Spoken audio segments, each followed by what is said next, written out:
Ô capitaine, mon capitaine, je vous emmène au Sable d'Olonne ce lundi pour jouer au Quintet Plus. Les Sables d'Olonne, pour ceux qui ont le pied marin, c'est le départ du Vendée Globe, une course légendaire autour du monde, sans escale, sans assistance, qui se disputera à l'automne en espérant que les consignes sanitaires permettront la présence d'un très nombreux public. Mais on va revenir à nos moutons, ou plutôt à nos chevaux. Attention, on entame le mois le plus difficile en termes de jeux de paris. Le mois de juillet a toujours été connu et redouté puisque c'est le mois des surprises.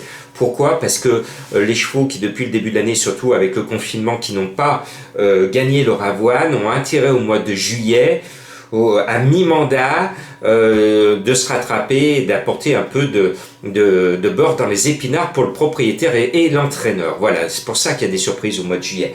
Donc, il semblerait qu'il y ait un épouvantail dans le jardin, ou plutôt dans la course.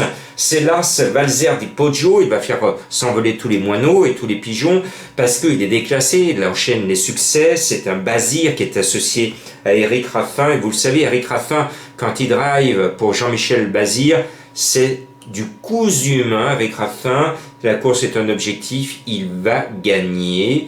Le cheval n'a pas encore les gains par rapport à sa grande qualité, et il va continuer à enchaîner les succès. Vous tenez là le gagnant, c'est pas compliqué. Et puis après, on va mettre mon coup de cœur, parce que je sais depuis longtemps que cette course arrive au bon moment, c'est son objectif. Il vient de se préparer en courant chaussée, c'est le 8 Esperanzo. Il va tenter, et normalement il devrait relever ce défi, de finir deuxième du Bazir. Et puis je rachète un cheval que je n'aime pas. D'ailleurs j'avais tiré la sonnette d'alarme ces derniers temps parce que son driver à Brivard le drive à l'envers. Je lui avais dit la dernière fois de ne pas courir pour gagner. Et qu'est-ce qu'il a fait? Il a couru pour gagner, le cheval pas là. C'est un cheval extrêmement délicat qu'il faut mener aux petits oignons. Voilà, et puis là on met l'autre Raffin dessus, on change de main. Alors je me dis que le 14 Carioca de Loup, cette fois va être sage comme un agneau, et il peut se racheter, parce que on voit il a du gaz, il a autant de gaz que de caractère. Eh bien je pense que le changement de main va l'aguerrir, et si Monsieur Raffin le pilote tranquillement pour une place, il va se placer sans problème. Et je pense que lui, il a besoin justement de faire rentrer de l'avoine à l'écurie, parce que la qualité, il ne fait rien entrer comme argent en ce moment. Donc c'est pour ça, moi, je me dis, cette fois, Carioca de Loup va faire tomber les masques. Et puis, Echo de Champ-le-Cy, le 7, est un cheval en plein boom actuellement, bien engagé. Il répète toutes ses courses. Eh bien, on peut le suivre en grande confiance.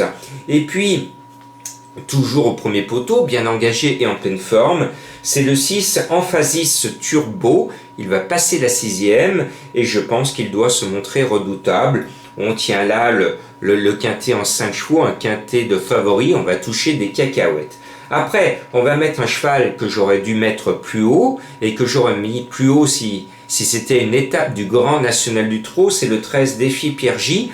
Il fait du GNT maintenant son objectif, puisqu'il est super bien placé au classement général après avoir gagné une étape.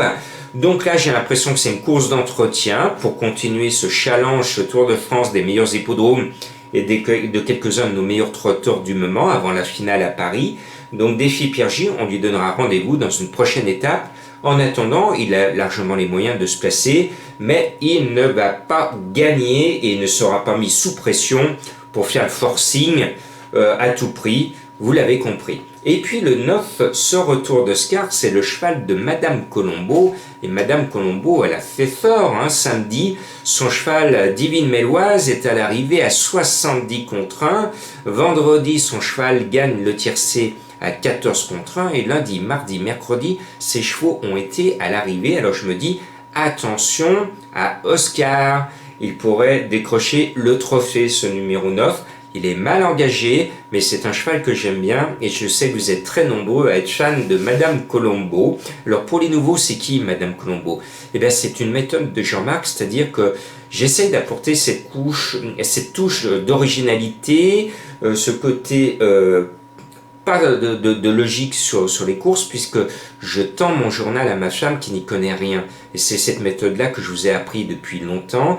C'est-à-dire que nous tous, nous qui savons bien faire le papier, on coupe les chevaux en quatre sur le papier, tac, tac, tac, et on retombe tous sur les mêmes chevaux. Et donc, ma méthode, c'est de tendre le journal à quelqu'un autour de vous, hein, et qui ne connaît surtout rien aux courses et qui ne suit pas les courses, et vous lui demandez, ben, donne-moi ton cheval, tiens, pour voir. Et ce cheval qui sort de nulle part, vous allez le jouer.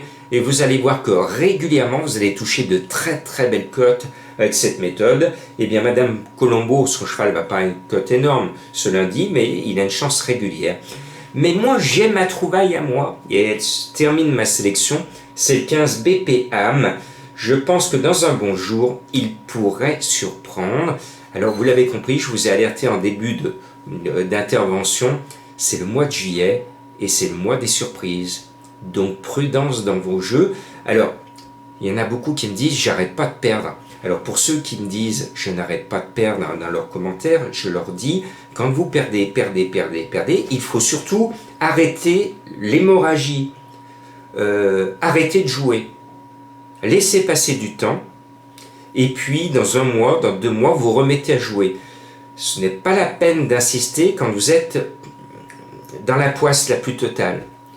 Le rythme des joueurs, c'est comme ça, c'est ce qu'on appelle les biorhythmes. On a les périodes de forme, et là il faut jouer, quand on a de la chance on joue. Et puis quand on est dans le creux de la vague, ces périodes de méforme, ou quoi que vous fassiez, qui que vous écoutiez, Jean-Marc ou d'autres, vous allez toujours être mal inspiré. Donc quand vous êtes au creux de la vague, arrêtez de jouer.